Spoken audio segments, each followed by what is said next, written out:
Sorry, it's a stage mom in me. I can't help it. Until you're crying, you're like, I'm crying. And she's like, that's it. That's what I wanted.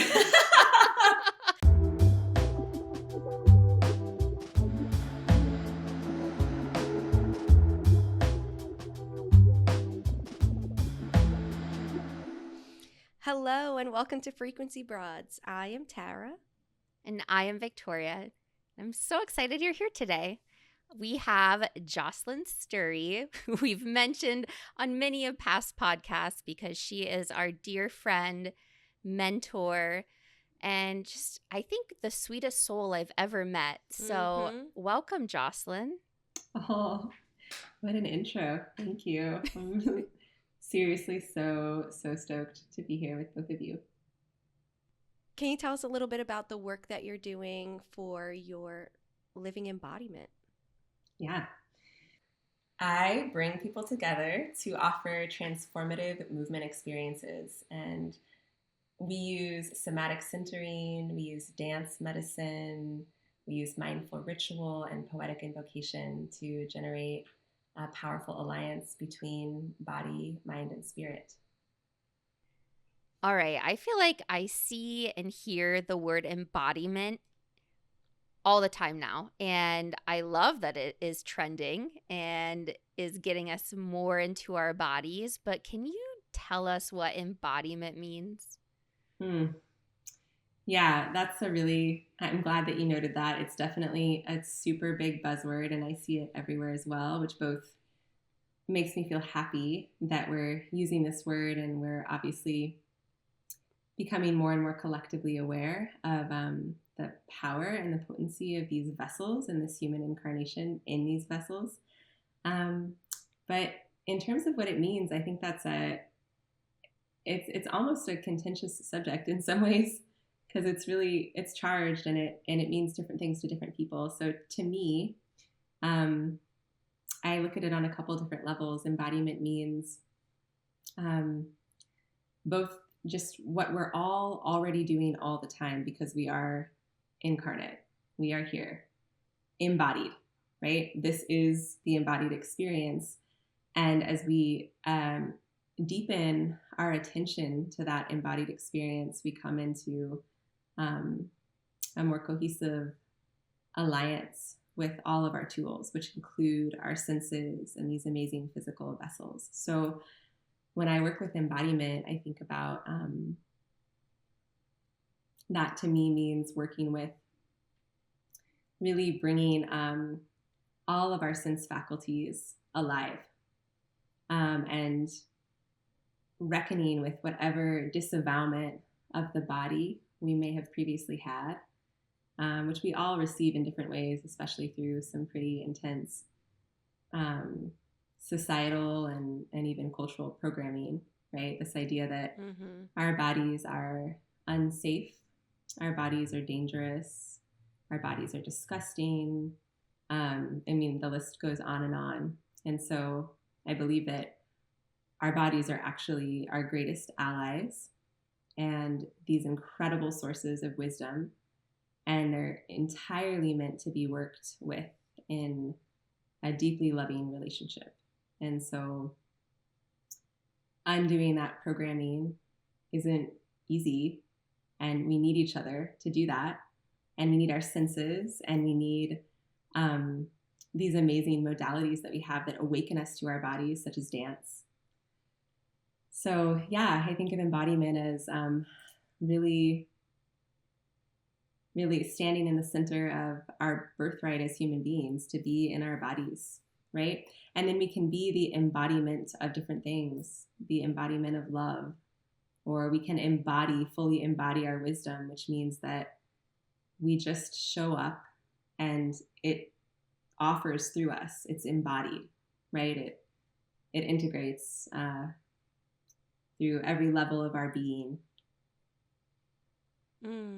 I love that. So what I hear you saying is being present in your body to really notice all the senses and information and things that are coming up within the body, as well as being able to activate that one part, like love or freedom that you're encompassing your whole body with, and being able to be present with how that feels in the senses to invoke that one very specific embodiment.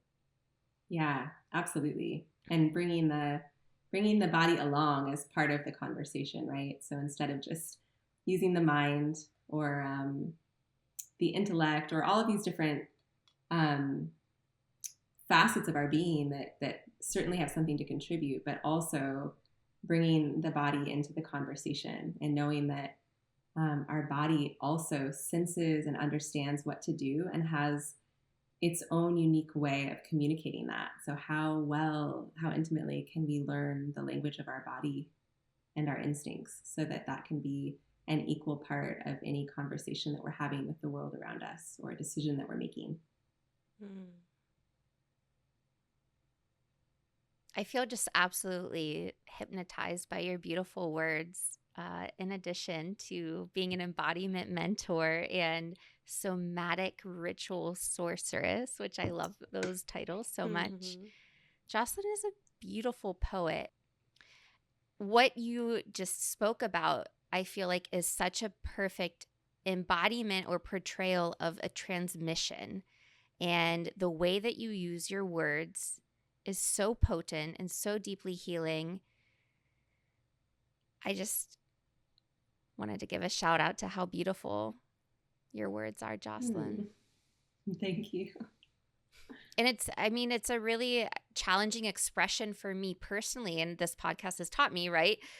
If you've been with us since the beginning, season 1 was a whole lot of throat chakra opening. But yeah, just being in the body is, like you said, our birthright. And it feels so dang good when you do really sink in and experience what you described as embodiment. So thank you for sharing. And when it comes to embodiment, you mentioned movement, you mentioned dance. So for you, when did you realize that movement was a lot deeper than, say, just a physical activity, and that it invokes more than just the physical body? It's invoking, like you mentioned, all of the senses and emotions happening inside us. So when did that shift happen for you? That's a great question. I think it was a slow process of remembering something really primal in my own being that grew throughout my life in the way that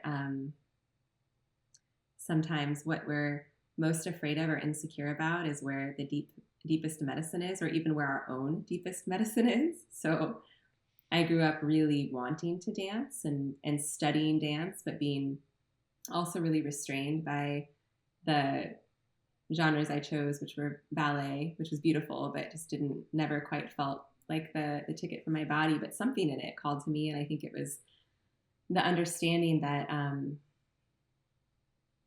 that dance allows us to directly connect to the language of the body, which is wordless, and even the language of the elements. Like when you dance, you start to really bring in the power of nature, like all of those elemental qualities, the curves and the ripples and the crackle, and you start to really connect your body to the earth body, to nature's body. And it gives you this direct vehicle, more often than not at least, to connect directly with music. And we know that music is also a holy transmission, and it's one of the deep ways that we communicate with each other and with memory. And so I think that understanding was ticking inside of me for a long time. And then when I studied dance in college, I got the opportunity to go to Brazil on a type of student exchange, but it had a lot of freedom built into it. I didn't have to go to a university program. I kind of got to explore and design my own course of study, and being so immersed in that cultural experience for the amount of time that I was, it really introduced me to a different way of perceiving the power of dance and the way that dance is its own type of conversation. I mean, there's so much I could say about that culturally in Brazil, but specifically, I worked with a group of people there for a long time with a young group of dancers. I mean, we were all young, but they were a group of street dancers and their way of expressing themselves through movement and then utilizing dance as a tether in community was so profound and cathartic and terrifying to me, because there's so much spontaneity that came through what they did, and so much movement for them was this like invitation to show up in exactly what was vulnerable and then express that like through your body, without thinking ahead or looking in a mirror, having prescribed steps necessarily. And that was really, really transformational to be around. So I attribute a lot of the initial key turn for me to all of my teachers in Brazil, many of whom were my peers at that time, and just being around the way that they interacted with movement, and the way that they ultimately interacted with ritual through movement too, the ritual of coming together, the ritual of gathering energy and releasing energy and renewing energy. I think during that explanation, you also keyed into another buzzword we're hearing a lot, which is cathartic. And I know that you had a group class that Victoria and I were both in called Cathartic Movement. And can you talk a little bit about what you mean by cathartic movement, or how it invoked that in you? Yeah, that was where we met. I'll never forget it, ever. That was such a great class. Yeah, at the time when I was still finding my languaging around my own offerings, but I pulled in that word cathartic at the time because I knew it had something important in it, and I think it's that I wanted to bring a new energy, particularly into the format of a quote unquote dance class, because we do have a lot of different places like ecstatic dance communities, which are awesome, where kind of innately catharsis, expression and like really working through something is kind of built into the format. But I don't always think that that's as explicit in traditional dance classes.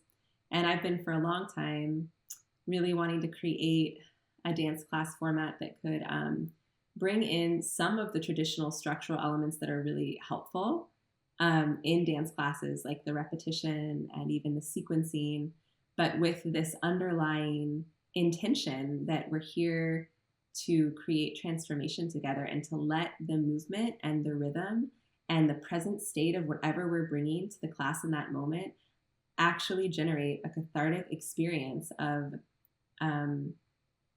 release, right? Or of understanding or awareness. And cathartic in the way that is unique to the body, where you don't always, it's how many of us feel after a peak physical experience. You don't even always understand what's happened, but some type of catharsis has taken place.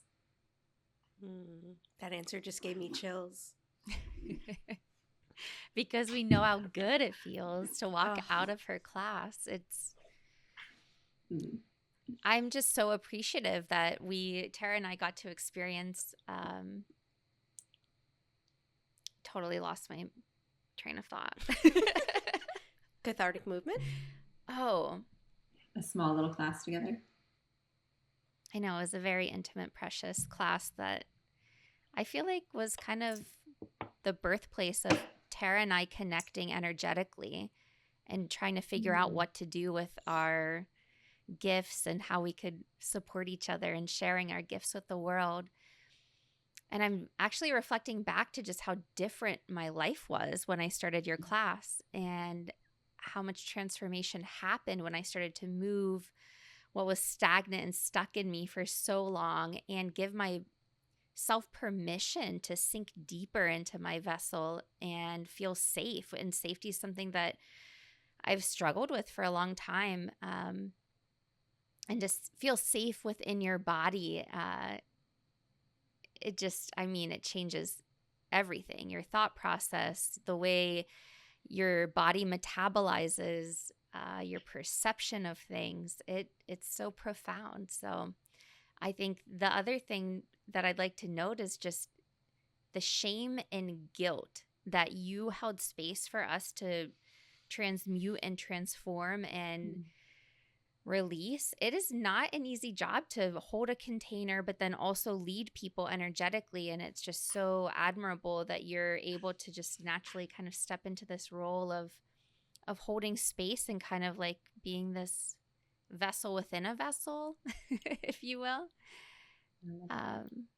Yeah, it's taught me a lot. I was thinking the same thing when you were sharing your experience with Jocelyn's first class, that she really is capable of creating the container, but also being vulnerable within the container as a leader, to show that it's okay to be as deep as we need to be in the body in that moment. And I love, and you mentioned this, Jocelyn, the duality of having structured dance, repetitive, to get the mind and the body movement, and then allowing us to free move into your guidance of emotion or invoking an element or, guilt or shame, and allowing that to rise, and then bringing us back to that grounding space of love and acceptance.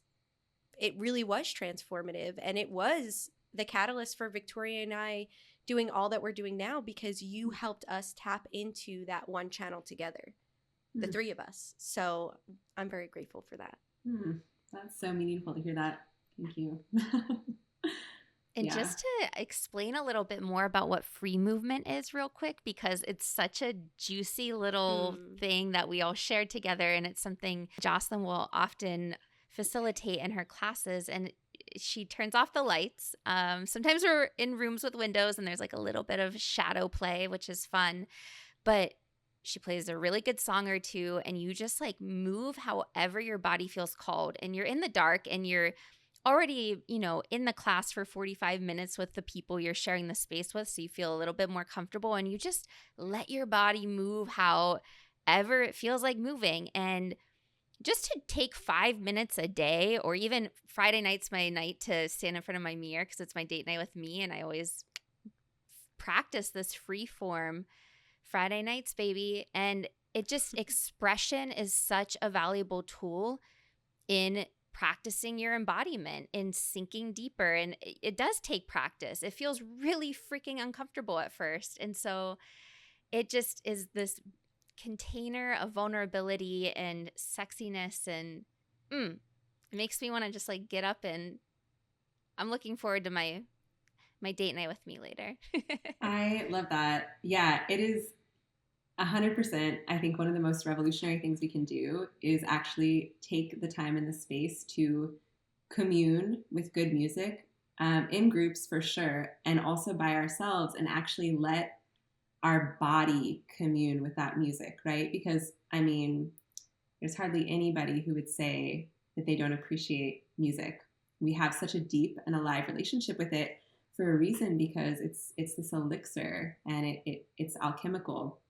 And then when we notice that we have inhibition around actually just letting ourselves move to a song, what we're coming up against is one of the craftiest kind of collectively created paradigms of control that there is to keep us away from our power and our passion, right? Is the idea that we shouldn't get big or draw attention to ourselves or move our bodies because maybe we can't dance, whatever the hell that means. It's ridiculous to think that anybody can't dance.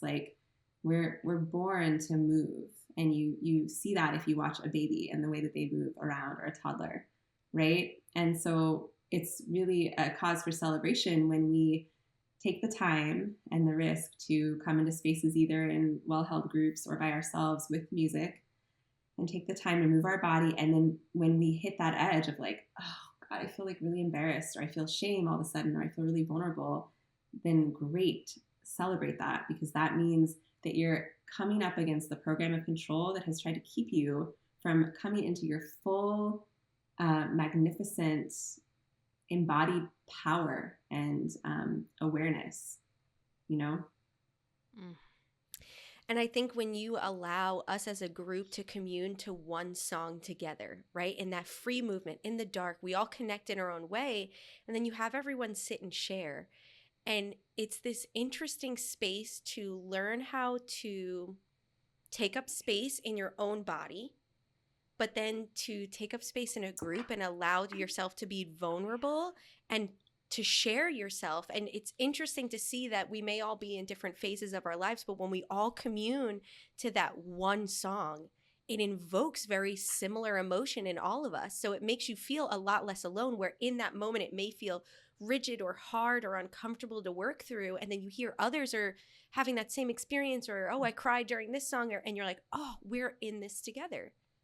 Exactly. It shows you the power of the collective. Exactly.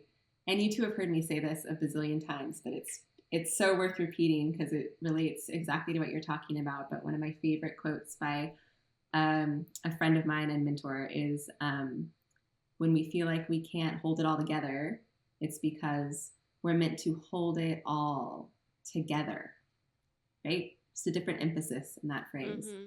We're meant to hold it all together. And again, you got me with those chills, Jocelyn. Victoria's not wrong. There's something about the words that you choose and the way you piece them together that seems so fluid and easy, but it invokes so much in other people's spirit. I mean, if it wasn't for you, like, I wouldn't have tapped into my light being the way that I have, where I can speak light language now. That came from the invocation that you embodied in that class and shared with me. So every time you talk, I'm just like chilling up over here. Yeah, you're like a cell igniter. Ooh. You just light up everyone's cells. Okay, I think we have your new title. I'm so down for that. Cell igniter. I love it. So, on the topic of your beautiful words, you offer something called prayers in motion. Before we dig into what prayers in motion is, I'm curious, how did it even come to be? And can you take us through the process you go through in creating a prayer in motion? Yeah, I think that prayers in motion for me eventually came from the collaboration of these two important channels of my own muse, which is writing and poetry and movement. And I've so often throughout my life separated them into these two different branches of what I do. And it's funny the way that, we ultimately offer ourselves something that is healing. And that's where I think like a lot of the best things come from. It's like a personal practice and you have this discovery in the moment. And I was prepping one of my dance classes, and I just started teaching again the classes that would turn into kind of what I do now, where I was teaching groups of adults versus, I've taught kids as well over the years. And I was wanting to bring in a different kind of warm-up that could tune us into intention or imagery.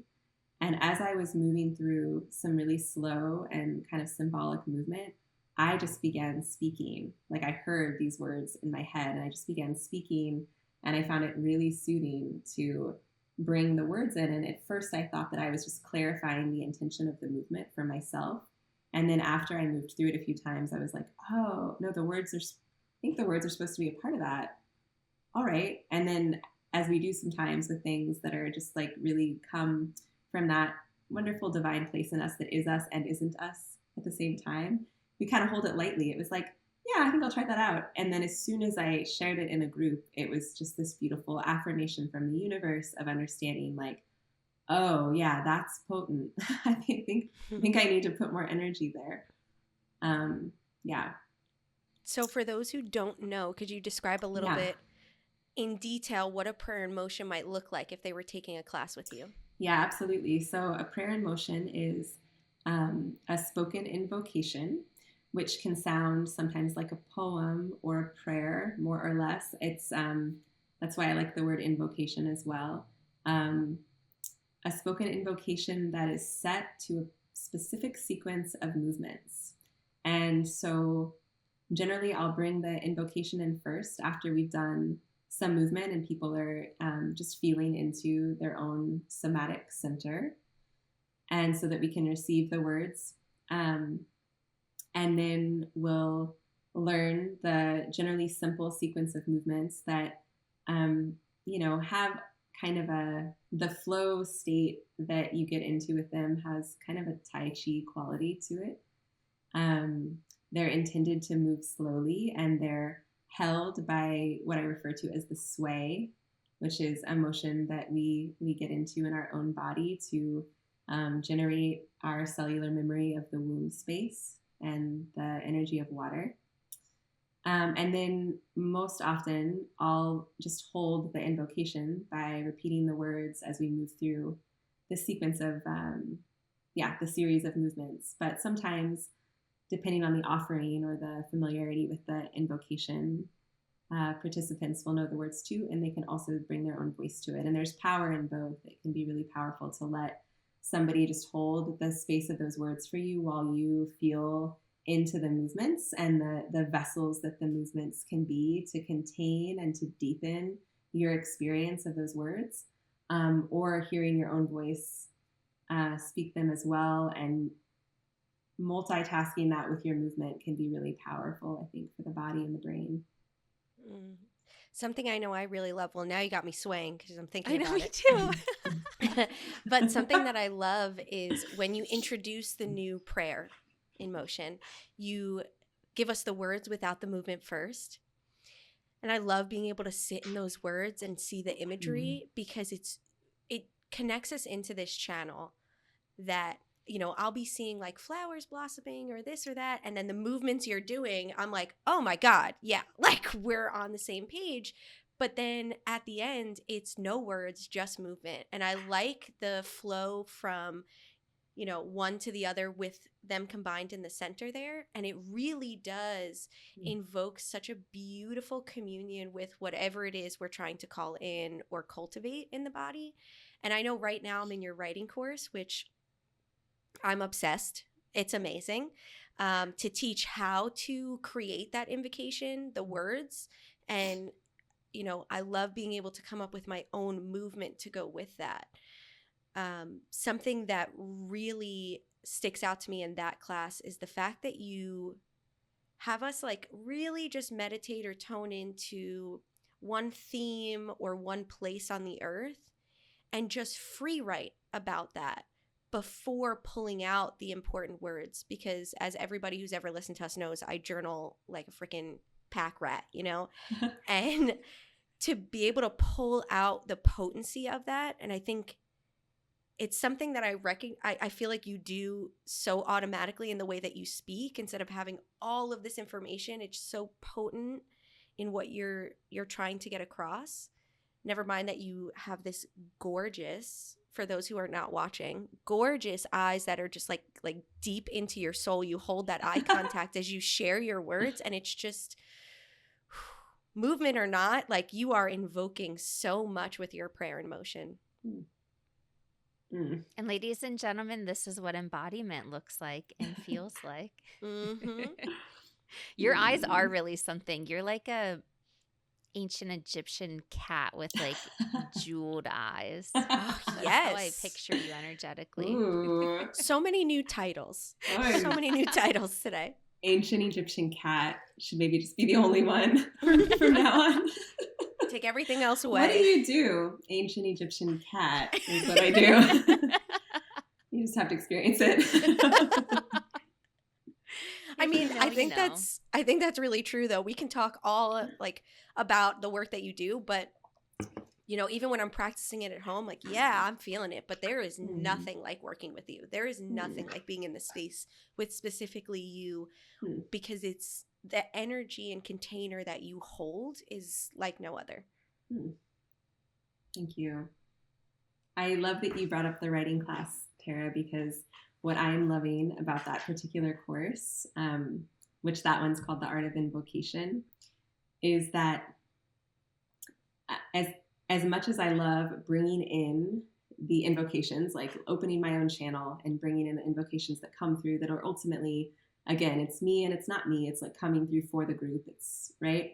And then like letting them weave into the space and hold space for the people that are learning that movement with me. I really believe that there is just like so much power to finding our personal invocations and the way that we connect to our power words, or the way that we connect to language where there's resonance, and then bringing our own invocations through. I mean, that it's so exciting to me to see people in that process. And I think it's really empowering when we realize that we all can do that. And there's like an authentic, unique way that each of us does that. And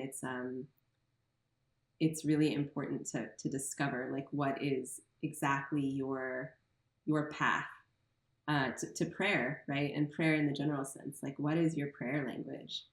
Because that's where the juice is, you know? Mm-hmm. Mm-hmm. And the container that you create where we are allowed to share that is, again, so beautiful, because we get in the analytical mind of it needs to be a certain way. So to hear everyone's own expression and their own, power words, as you put it, is empowering, because then I don't need to be critical about my own work, because I know it's individual to me and it is invoking something in you when you hear it, even if it's not as crafted or imagery filled as maybe someone else's. Yeah, it's authentic. Mm-hmm. All right, you have Prayers in Motion, you have the writing course. Tell us about your other offerings. Mm-hmm. Yeah, so yeah, I've got courses that are more focused on the Prayers in Motion practice, or that are focused entirely on the Prayers in Motion practice, and those are usually themed. So some of those are online, and we're getting ready to do. I say we. I'm like, who am I talking about? Myself and the community that will gather around it are getting ready for the next online series of Prayers in Motion, and that theme is forgiveness and the holy nemesis for the next one. And then I also bring those themes, as you two both know, into an offering that I have called the Living Embodiment Lab, which is in person versus online, also guided by the Prayers in Motion practice, but we bring in a significant amount of dance and somatic centering. And it's an immersive group experience where we hold, it's an intimate cohort, and we hold a really conscious interpersonal container for integration. And during that immersion, people do one-on-one work with me as well. I'm getting ready to offer that next one in the fall. But this summer, I've got an ongoing weekly class called Embodied Radiance, which is more of that dance class format, but with some of the Prayers in Motion woven in, and some of that, the intention of catharsis, that guided movement exploration. And then I've got these kind of new series of writing courses, really wanting to bring in that element to this work. And so this summer I'll do an online writing intensive called Writing the Wild. That's intended specifically to really bring creative writing into our sensorial exploration of the summer season. So, I love that. Mm-hmm.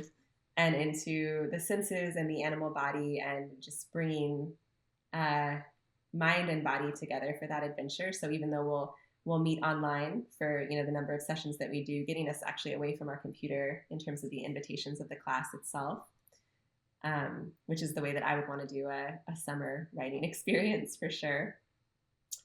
And then I do a monthly community event called Dance Nectar in person in Portland, which I love having the two of you at. And I do one-on-one work with people. Okay, now I'm just telling you all the things. Do you want to know all of this right now? Yeah, we want to know. We want to know it all.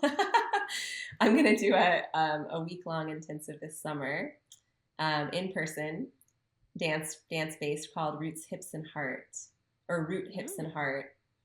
That'll be a week-long in July in the mornings, intended entirely to really activate. This is like my favorite region of the body to work in, right? Which is like hips and torso and shoulders, and basically this whole central channel where, we get the lymphatic fluid moving through the spine, but we also ultimately activate this really powerful portal of receptivity where so much energy moves and so much energy gets frozen, particularly around belief patterns that we have and places of pain that we've stored. So yeah, that'll be a really yummy deep dive for a week in July. So obviously, we want people to go and join you on your journeys. However, we understand that it is a little vulnerable to dive into. So for those who are maybe a little hesitant to get started, what's a way that they can start embodying and practice this style of movement at home to feel a little bit comfortable in their body before maybe reaching out to you and being a part of something a little bit bigger? Yeah, absolutely. Well, one thing people should do is get the free meditation on my site. So if you go to my site, there's a free guided meditation called Remember Your Radiance. And it just is a nice way to take yourself on a really simple somatic journey with some guidance to tune into your nervous system and to even experience some of the power of invocation. But one of the things that I would offer right now, even though most people are listening and not looking, is there are some really sweet and simple ways that we can remind our body and our minds that we are in alliance with ourselves, that we're here right in this moment with our body. And I call these the somatic tuning forks, but one of my favorites, which you two know very well, is the hand hold. And it's taking your hands and folding them together in the way that you would if you were going to squeeze the hand of somebody that you really love. You were going to reach out and give their hand a squeeze. But instead you're squeezing your own hands, and then you just alternate. You bring your hands through kind of a prayer position, find the other side, and you squeeze gently. And it's just this really subtle way, and you repeat it to really settle into that sensation of yeah, I'm right here. This is where I'm at in this moment with my body. And I'm feeling the connective power, the uniting of both sides of my body, of my two hands, just offering some somatic affirmation, right? So simple things like this. And then if you're feeling adventurous after taking yourself maybe into a sway and into a handhold and feeling your breath and just noticing the state of your body and heart in this moment is turning on a song that you really love and giving yourself full permission to enjoy the song for the length of the song. And maybe what enjoyment means is that to enjoy that song, you just need to put your hands on your heart and your belly and kind of pulse or sway to it, because if you start to force yourself into movement, you stop enjoying the song because you get so anxious. Maybe that's where you're at, and that's fine. And let that be the practice. Just, I'm going to come into conscious communion with the medicine of this music and stay with my body during the whole experience. I love this practice. I do it all the time. And I told Victoria too that it always gets me into such a grounded, peaceful state. And then as my inner child and energy loves to come out, I always make a hand fart by accident. And then my inner child's like, tee, and then it just allows me to bring innocence and joy to something that doesn't need to be so serious, right? Yes, we're cradling ourselves and we're, yes, I'm relaxing. And then it's that reminder of okay, but it doesn't need to be serious. Your hand just farted. You're fine. I love that. Yes. I'm surprised you haven't heard it because I'm always next to you in the dance class and it's every time oh.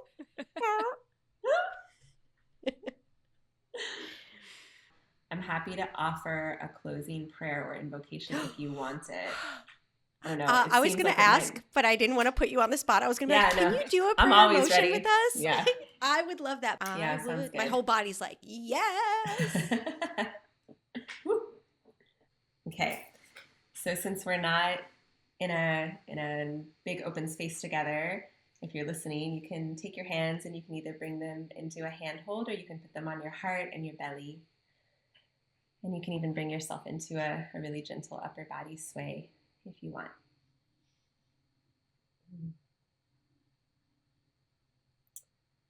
Source, I do not seek permission. I seek reunion. My voice adorns the temple where flame and throne are one. There is no more waiting for confirmation. There is no pretending otherwise. There is only truth upon the altar, memory and light. Can you say it one more time? Mm-hmm. Source, I do not seek permission. I seek reunion. My voice adorns the temple where flame and throne are one. There is no more waiting for confirmation.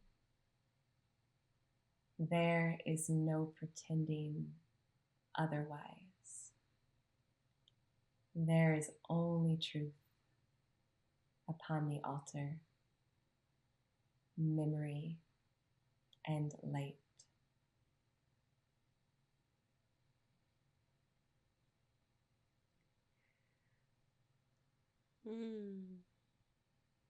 Thank you. Thank you.